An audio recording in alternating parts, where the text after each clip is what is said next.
오늘은 에스겔 23장 말씀입니다. 두 여인에 대한 비유를 통해서 말씀을 하시는데요.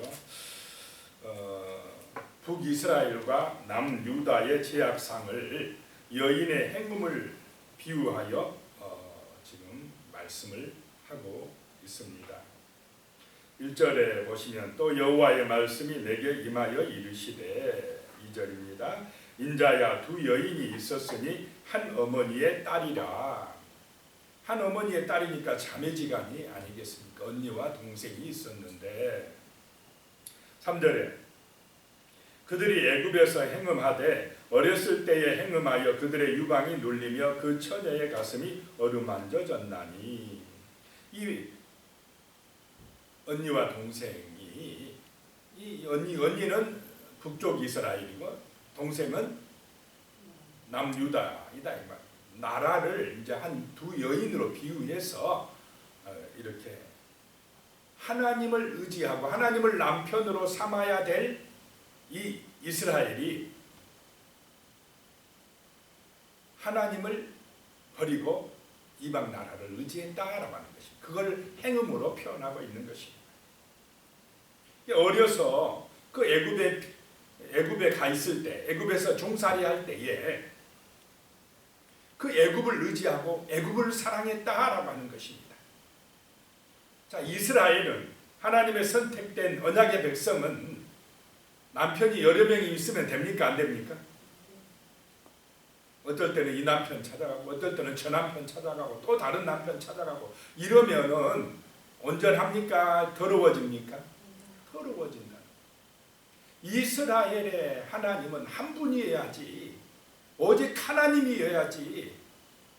자꾸 하나님 의지했다가 어떨 때는 애굽을 의지했다가 하나님 사랑했다, 애굽 사랑했다 이러면은 이 심각한 문제가 아니겠습니까? 이 이스라엘이 그랬다는 것입니다. 하나님의 백성이 애굽을 더 의지해요. 이것을 어려서 행음했다라고 표현을 하고 있는 것입니다. 4절에 그 이름이 형은 오홀라요 아우는 오홀리바라. 그들이 내게 속하여 자녀를 낳았나니 그 이름으로 말하면 오홀라는 사마리아요 오홀리바는 예루살렘이니라 라고 말씀을 하고 있습니다. 5절에 오홀라가 먼저 5절에서부터 10절까지는 북이스라엘인 오홀라 언니에 대한 이야기가 나오고 있습니다. 5절 다시 보면요. 오홀라가 내게 속하였을 때에 행음하여 그가 연애하는 자 곧 그의 이웃 아수르 사람을 사모하였나니 그랬습니다. 오홀라 북쪽 나라 사마리아가 누구에게 속하였다라고 하는 것입니까? 하나님께 속하였을 때, 내게 속하였을 때, 하나님께 속하였으면 하나님만 의지하고 예비하고 하나님의 은혜를 받아 살아가야 됩니까? 그렇지 않습니까? 그런데 이 하나님의 백성 사마리아가 하나님보다 누구를 더 의지해서 살아가려고 했다는 것입니까? 아수르를 연애해요. 하나님이 남편인데 그 남편을 제껴두고 아수르를 남편으로 의지한다. 아수르를 연애한다. 사모한다 라고 하는 것입니다. 그러니 남편 대신 하나님의 마음이 어떠하겠습니까? 정말 가슴 아프다는 것입니다. 자, 6절에 그들은 다 자색 옷을 입은 고관과 감독이요 준수한 청년이요 말타는 자들이라. 그 아수르 사람들을 보니까 눈으로 보니까 다 좋은 옷 입고 고관들이고 준수하고 멋지고 하나님은 눈에 안 보이고 그러니까 눈에 보이는 것 따라 어떻게 해버립니까? 눈에 보이는 것 따라 가버려요. 그걸 연애해버려요. 이게 행음합니다. 영적인 간음이다 라고 하는 것입니다. 7절 그가 아수르 사람들 가운데에 잘생긴 그 모든 자들과 행음하고 누구를 연애하든지 그들의 모든 우상으로 자신을 더럽혔으며 그 아수르 사람하고 행음했다. 이것은 그들이 믿는 우상들을 가져와서 같이 섬겼다라고 하는 것입니다. 자, 하나님의 백성이 말씀의 은혜를 받고 하나님을 경배해야 되는데 아수르 사람들이 믿는 무엇을 따라갔다요? 그들의 우상을 따라갔다. 우상 숭배자가 되었다 라고 하는 것입니다. 8절에 그가 젊었을 때 애굽 사람과 동침함에 그 처녀의 가슴이 어루만져 졌으며 그의 몸에 음란을 소돔을 당한 바 되었더니 그가 그때부터 행음함을 맞이 아니하였느니라. 어렸을 때는 애굽에게 행음하더니 연애하더니 이제 나이 먹어가지고 누구를 또 따라갔다는 것입니까? 아수르를 연애하고 아수르를 따라가고 그렇게 해서 아수르 사람들이 믿는 우상숭배에 빠졌다. 하나님이 그렇게 우상숭배하지 말라라고 말씀을 하셨는데 그걸 잊어버리고 이 아수르의 우상을 연애하더라, 사모하더라 라고 하는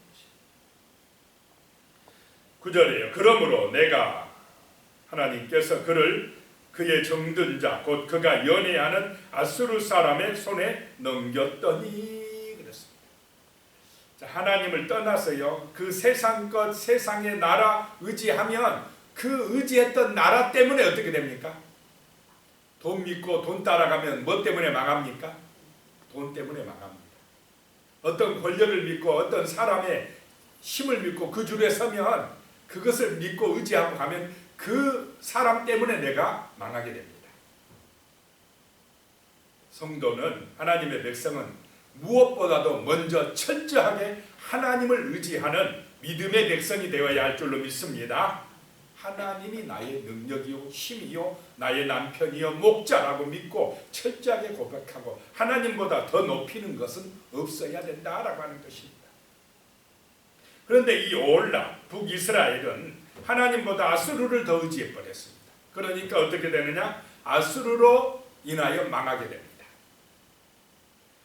이제 11절부터는 동생 오홀리바에 대하여 나옵니다. 오홀리바는 어디다고요? 남쪽 유다 예루살렘을 말한다라고 하는 것입니다. 11절에 그 아우 오홀리바가 이것을 보고도 그의 형보다 음욕을 더하며 그의 형의 간음함보다 그 간음함이 더 심함으로 그의 형보다 더 부패하여졌느니라. 형이 하나님 따라서 아수르 의지하다가 우상숭배하다 망하는 거 보면 BC 722년에 아수르에 의해 망하는 것을 보면은 정신 차리고 그 길을 따라가야 됩니까? 가지 말아야 됩니까? 아이고 저렇게 하면 망하는구나. 심판받는구나. 이러고 정신 차리면 좋을 텐데 그 형이 가는 길을 그대로 따라가고 더 심해졌다라고 하는 것입니다. 더 부패되었다라는 것입니다. 12절에 보면요. 그가 이 오홀리바가 동생이 그의 이웃 아수르 사람을 연애하였나니 그들은 화려한 의복을 입은 고관과 감독이요 말 타는 자들과 준수한 청년이었느니라. 똑같이 그 아수르를 왜냐? 말씀은 잊어버리고 눈으로 보니까 멋지게 생겼어요. 아수르가 굉장히 힘이 있어요. 강대국이에요. 거기 의지하면 내가 잘 살 것 같아요. 안전할 것 같습니다. 눈에 보이는 것에 따라 갔다. 이것이 뭐라고요? 행응합니다 라고 하는 것입니다. 13절에 그 두 여인이 한 길로 행함으로 그도 더러워졌음을 내가 보았노라. 언니 따라갔다 이 말입니다. 14절에 그가 음행을 더하였음은 붉은색으로 벽에 그린 사람의 형상 곧 갈대아 사람의 형상을 보았음이니. 뭘 보았어요? 형상을 보았다. 아주 그 벽에 그려진 멋진 형상을 보고 야 멋지다 하고 따라가 버렸다는 것입니다. 아수르를 의지하던 이 오홀리바가 이번에는 또 어디를 의지한다고요? 그 그림을 보고 갈대아 사람 바벨론을 또 연애한다라고 하는 것입니다. 15절에 그 형상은 허리를 띠고 동이고 머리를 긴 수건으로 쌌으며 그의 용모는 다 준수한 자 곧 그의 고향 갈대아 바벨론 사람 같은 것이라. 16절에 그가 보고 곧 사랑하게 되어 사절을 갈대아 그들에게 보내매 그랬습니다. 아수르 사랑은 어렸을 때는 애굽을 사랑하고 좀 나이 먹어서 아수르를 연애하더니 이제는 또 어디를 연애한다는 것입니까? 바벨론을 또 의지하고 사랑하고 연애한다 라고 하는 것입니다. 17절에 바벨론 사람이 나와 연애하는 침상에 올라 음행으로 그를 더럽히매 그가 더럽힘을 입은 후에 그들을 싫어하는 마음이 생겼느니라. 아이 또 바벨론과 연애하다가 조금 연애하다가는 또 실증이 났다는 것입니다. 아이고 이제 바벨론 싫어. 바벨론 의지 안 할 거야. 그래 바벨론 버리고 또 이 유대 나라 예루살렘이 어디를 또 의지하면 또 안전할 거라고 생각하고 어디를 사모했습니까? 애굽을 또. 하나님은 에스겔 선지자를 통하여 에레미야 선지자를 통하여 바벨론에 항복해라, 바벨론을 의지해라 이렇게 했는데 바벨론을 또 버리고 애굽에 또 의지해서 예루살렘이 안전하게 될 거라고 생각을 했다는 것입니다. 자, 하나님의 들려지는 말씀에 순종합니까? 자기들 눈에 보이는 대로 행동을 합니까? 눈에 보이는 우상에 따라가더라. 눈에 보이는 화려함에 따라가더라. 누가 힘 있는 것 같은가? 어디 나라가 군사력이 센가? 어느 나라가 더 돈이 많은가? 이게 눈에 보이는 것에 따라가 버리더라 라고 하는 것입니다. 세상 따라갔다 이 말입니다. 자, 오늘 우리 그리스도인들이 눈에 보이는 우상, 이 화려함, 세상 따라가면 그 우리가 의지했던 그것 때문에 우리가 당하게 되는 줄로 믿으시기 바랍니다. 세상 사람, 잘난 사람 믿고 따라가면요, 그 사람 말 듣고 따라가면 그 사람이 나를 이용해 버립니다. 그 사람 때문에 힘들어집니다. 우리는 보이는 우상이 아니라 철저하게 하나님의 말씀을 따라, 진리의 말씀을 따라 기도하고 나가시기 바랍니다. 하나님만이 나의 신이라고 고백하고 그렇게 나가야 되는 것입니다.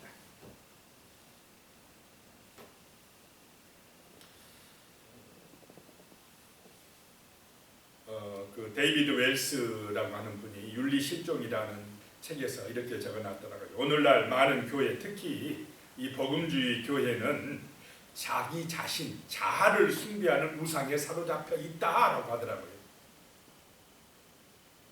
자, 내가 우상이 되면 안 될 줄로 믿으시기 바랍니다.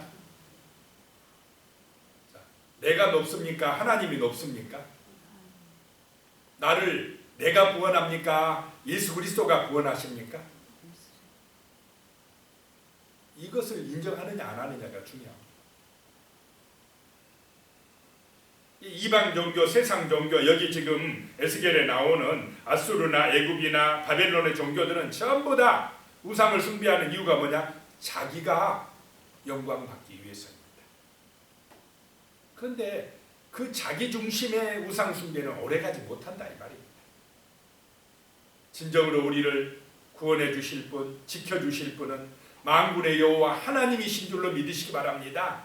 그 하나님의 말씀이 우리를 구원하고 복 주시고 지키시고 도우신다는 것입니다.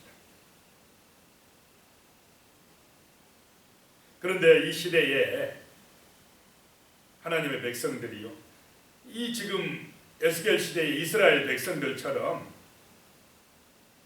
열심히 자아 우상을 섬기고 있다는 것입니다. 이 자아는 자신에 대해서 많은 것을 생각하고 자신을 중요시 여기게 만드는 교만에서 나왔다라고 하는 것입니다. 그것을 또 믿음이라고 한다라고 데이비드 웰스는 이야기하는 것을 봤습니다. 자, 우리는 하나님의 영광이 곧 우리의 구원이고 우리의 행복인 줄로 믿으시기 바랍니다. 하나님이 주인이시다. 창조주시오 구원자다. 그러므로 하나님을 의지하는 것, 하나님을 온전히 경배하는 것이 그것이 나의 기쁨이고 구원이고 행복이고 축복의 길인 줄로 믿으시기 바랍니다. 이걸 잊어버리고 하나님보다 내가 높아지기 시작하면 바벨탑을 쌓아가는 것입니다. 그것이 사탄의 유혹에 넘어간 것입니다. 근데 오늘 이 시대는 자아 숭배 시대로 자아 우상에 빠져가고 있습니다. 하나님을 끌어내려버리고 인간이 꼭대기에 올라가겠다라고 하는 그 창세기의 바벨탑 시대처럼 또 그렇게 유혹당하고 있다라고 하는 것입니다. 이 에스겔의 23장에서 말씀하신 게 그 올라와 올리바의 제약이 우상 숭배가 바로 음행이다. 그것이 뭐냐? 자아우상에 빠졌다라고 하는 것입니다. 그 다음에 다시 에스겔 23장으로 돌아가서요, 19절에 보면은 그가 그의 음행을 더하여 젊었을 때 곧 애굽 땅에서 행음하던 때를 생각하고, 자, 바벨론 버리고 다시 어디로 갔다고요? 애굽을 또 의지하고 라고 있다는 것입니다. 그래서 22절에 보면 그러므로 올리바야, 주 여호와께서 이같이 말씀하셨느니라. 나는 내가 사랑하다가 싫어하던 자들을 충동하여 그들이 사방에서 와서 너를 치게 하리니. 이 예루살렘이 사랑하다가 싫어하는 사람, 특별히 바벨론을 좋아했다가 또 버리고 어디로 갔습니까? 애굽으로. 그러니까 사랑하다가 싫어하던 자들을 충동해 가지고 내가 믿고 의지하던 그 바벨론 통해서 하나님이 어떻게 해요? 심판하시겠다라고 하는 것입니다. 24절에 그들이 무기와 병거와 수레와 크고 작은 방패를 이끌고 투구 쓴 군대를 거느리고 치러 와서 너를 애워싸리라. 내가 재판을 그들에게 맡긴즉 그들이 그들의 법대로 너를 재판하리라. 하나님 버리고 우상 숭배하니까, 세상을 더 의지하니까 하나님께서 그 바벨론, 그 세상을 들어서 그들에게 재판권을 주어서 그들이 믿었던 그 바벨론이 어디를 치게 해요? 예루살렘을 치게 하리라 라고 하는 말씀입니다. 우리는 하나님보다 세상을 더 의지하면 안 될 줄로 믿습니다. 하나님보다 돈을 더 의지하면 돈 때문에 우리가 심판당합니다. 하나님보다 세상 권세를 더 의지하면 그 권세 잡은 자가 우리를 또 힘들게 합니다. 그것 때문에 우리가 심판받습니다. 자, 하나님은 보이지 않습니다. 말씀으로 우리에게 다가오십니다. 하나님의 말씀을 들을 수 있는 영적인 귀가 열리시기 바랍니다. 하나님을 의지함이 성도의 힘입니다. 하나님이 우리의 기업입니다. 하나님이 우리의 구원입니다. 하나님은 우리의 능력입니다. 우리는 영적인 간음에 빠지면 안 될 줄로 믿습니다. 오직 순결한 신부처럼 하나님만이 우리의 참된 남편이십니다. 구원자십니다. 오직 하나님만이 나의 힘이요 능력이십니다라고 하는 순수한 신앙을 가지고 하나님의 영광을 위하여 예배하시기 바랍니다. 그럴 때에 우리가 하나님의 지켜주심과 은혜와 보호하심 속에 살아가게 되는 것입니다. 27절에 이와 같이 내가 내 음란과 애굽 땅에서부터 행음하는 것을 그치게 하여 너로 그들을 향하여 눈을 들지 못하게 하며 다시는 애굽을 기억하지도 못하게 하리라. 하나님께서 바벨론을 들어서 심판하셔가지고 이제 애굽 의지하지 못하게 하고 그 이방 나라를 연애하지 못하게 하고 오직 누구를 바라보게 하시겠다라고 하는 것입니까? 하나님을 의지하게, 정말로 진실한 믿음의 백성이 되게 그렇게 하시겠다는 것입니다. 28절에요. 주 여호와께서 이같이 말씀하셨느니라. 나는 내가 미워하는 자와 내 마음을 싫어하는 자의 손에 너를 붙이리니, 바벨론에 붙이리니 라고 말씀합니다. 30절에 내가 이같이 당할 것은 내가 음란하게 이방을 따르고 그 우상들로 더럽혔기 때문이로다. 망하는 이유가 음란함 때문이다. 하나님을 버리고 그 이방 나라를 따르는 그런 음란함, 우상 숭배 때문에 너희가 더럽혀져서 하나님이 이제 심판을 통해서 예루살렘을 어떻게 합니까? 정결하게 하는 줄로 믿으시기 바랍니다. 새롭게 하시고자 하는 것이다 라고 하는 것입니다. 35절이에요. 그러므로 주 여호와께서 이같이 말씀하셨느니라. 내가 나를 잊었고 또 나를 내 등 뒤에 버렸은즉 너는 내 음란과 내 음행의 죄를 담당할지니라 하시니라. 자, 이렇게 지금 예루살렘이 멸망하는 이유는, 심판을 받는 이유는 내가 누구를 잊었다고요? 하나님을 잊어버렸고, 하나님을 등 뒤에 어떻게 해버렸습니까? 버려버리고 그 애굽의 우상 따라가고 아수르나 바벨론의 우상 따라가, 눈에 보이는 세상의 화려함 따라가니까 그랬다는 것입니다. 자, 우리 하나님의 백성들이 하나님을 잊어버리고 하나님을 등 뒤로 버려버리고 눈에 보이는 세상의 재물이나 세상의 화려함을 쫓아가면 됩니까? 안 됩니까? 이게 세속하라 이 말입니다.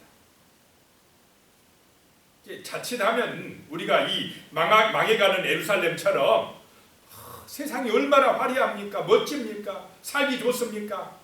굳이 예배 안 드려도, 하나님 앞에 기도 안 해도 얼마나 살기 좋습니까? 이게 유혹인 줄로 믿으시기 바랍니다. 함정인 줄로 믿으시기 바랍니다. 하나님을 등 뒤로 버리고 세상을 연애하면 우리는 음행하는 자들이 되는 것입니다. 그 세상 의지했던 그것이 세상의 재물이, 세상의 화려함이 우리를 천국으로 인도합니까? 심판대에, 그 최후의 심판대에서 돈이 나를 변호해 주겠습니까? 세상의 권세자가 나를 구원해 줄 수 있겠습니까? 그 심판대 앞에서 나를 변호하고 구원해 줄 중보자는 오직 예수 그리스도 한 분이신 줄로 믿으시기 바랍니다. 오늘 말씀을 기억하면서 우리가 영적으로 간음하고 행음하는 그런 세상을 연애하는, 하나님을 등지는 그런 백성들이 되지 않게 해달라고, 오직 하나님만 섬기는 순수한 순결한 그런 신앙인이 되게 해달라고 같이 기도드리겠습니다. 은혜로우신 아버지 하나님, 이 새벽에도 우리가 하나님 말씀을 통해서 우리의 신앙을 돌이켜봅니다. 우리가 하나님보다 오히려 세상을 더 사랑하지 아니했는지, 하나님보다 재물을 더 의지하지 아니했는지 우리 자신을 돌아보고 하나님 아버지 돌이키고 회개할 수 있도록 도와주시옵소서. 하나님보다 세상을 더 사랑하면 그 사랑한 것 때문에 우리가 결국 멸망당하고 심판받는다는 사실을 아버지 온전히 깨닫게 하여 주시옵소서. 이 올라와 올리바처럼 정말로 하나님보다 아버지 하나님 다른 세상의 나라를 더 의지하는, 연애하는 그런 영적 간음을 행하지 아니하도록 도와주시옵소서. 오직 하나님이 우리의 구원자시며 하나님이 우리의 보호자시며 하나님이 우리의 복주시는 분이시며 하나님이 우리의 심판자라는 사실을 잊지 말고 순수하고 정결한 신앙인으로서 살아갈 수 있도록 주여 우리를 도와주시옵소서. 예수님의 이름으로 기도드리옵나이다. 아멘. 이제는 우리 주 예수 그리스도의 은혜와 하나님 아버지의 무한하신 사랑과 성령님의 교통하시고 함께하시고 도우시는 놀라운 은혜가 순결한 신앙인이 되어 오직 하나님 의지하고 살아가기로 결단하는 우리 성도님들 머리 위에, 가족들과 자손들 위에 영원히 함께하시기를 간절히 축원하옵나이다.